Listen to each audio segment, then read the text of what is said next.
Good evening, Honors Committee, faculty members, and fellow students. My name is Andrew Waples, and this is my honors project for Agriculture 230 under the direction of Professor Barth for the fall semester of 2021.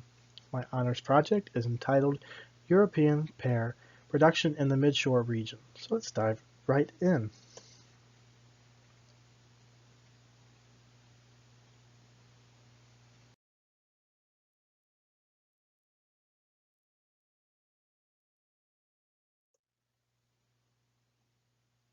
Fragrant, buttery, nutritious, and delicious.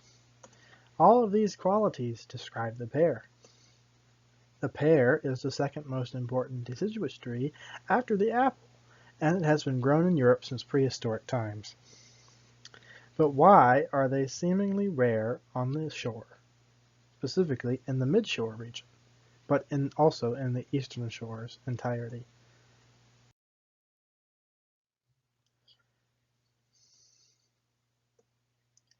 The idea for my honors project and my overall research was the result of several processes of personal observation and previous experimentation.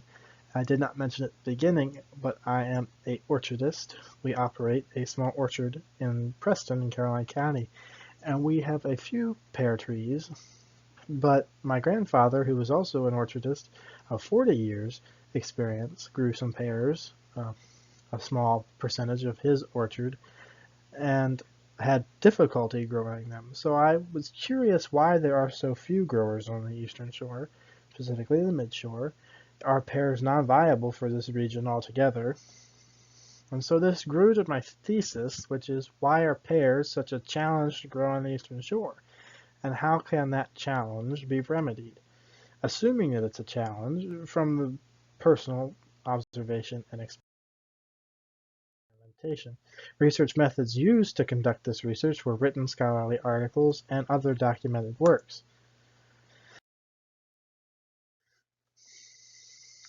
The points of identification for this assignment were the aspects of pear propagation to understand how it is grown in the general sense, but also the relation of those factors to the midshore environmental and agriculture factors. What is our soil type? What do we have in terms of weather during the various stages of growth?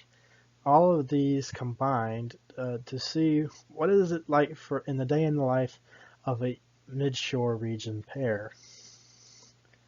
And so the result of that research were three key points.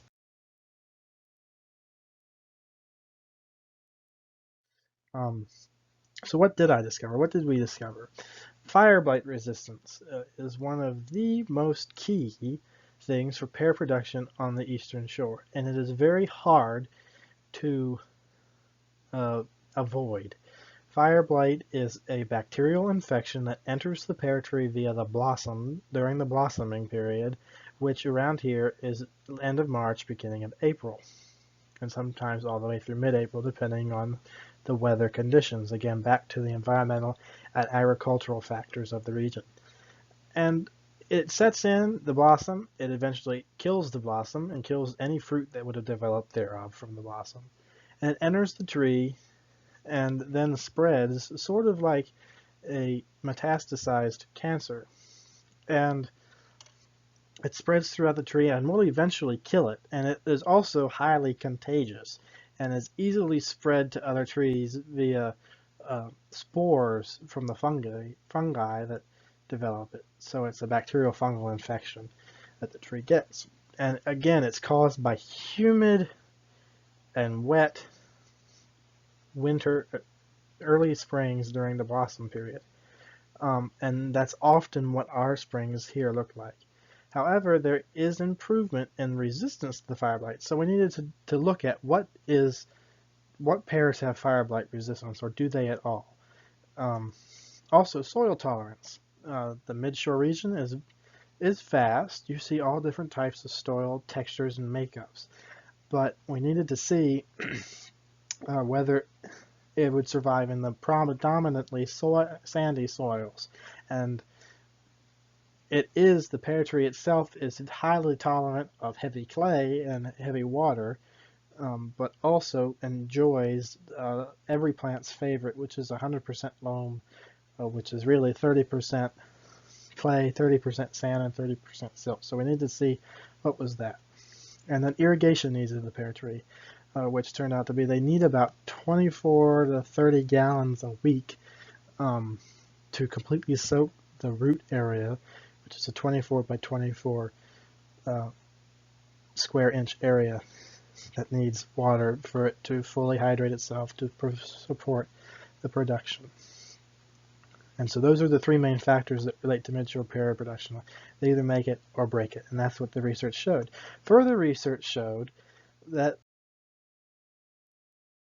the different varieties. Now, most of this research was done via Adams County Nursery, and here in this chart, as you can see, there were varieties, specifically Bartlett and Comus, which are very familiar and very traditional, had very low resistance to fire blight, FBR standing for fire blight resistance. However, new varieties, specifically Shenandoah, Sunrise, Harrow Sweet, Potomac, and Blake's Pride, all showed high fire blight resistance, which is key to growing them on the shore. And they were all tolerant of sand. And so can pears be grown on the mid-shore? And the answer is yes. As we just saw in those results from Adams County Nursery and my research, that they are able to be grown. That you have to do research, this in-depth research, but they can be grown.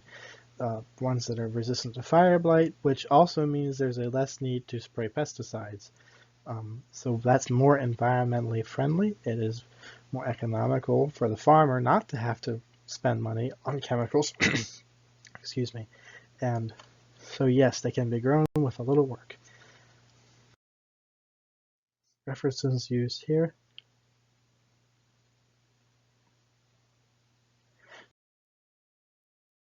So my deepest and profound thanks to Professor Bart for her unwavering support throughout the semester. Without such, this project would not have come to fruition.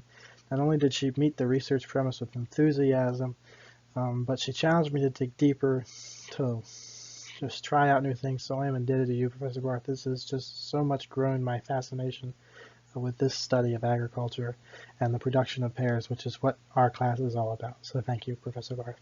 Also to my mama for her continued encouragement throughout the class and her willingness to proofread my paper and these slides. I couldn't have completed this without you. And to my grandfather, who has provided a decade's worth of wisdom and teaching to me on the subject of crop production, with specific interest in tree fruits, peaches, apples, and pears, and without his prior knowledge or his desire to hand down the tradition, I would have had no interest in this field of agriculture at all. So thank you, Pop. And thank you also to the Honors Committee for your time today to come out and listen to this project and to all of our projects, and we are indebted to you as well. So thank you and good day.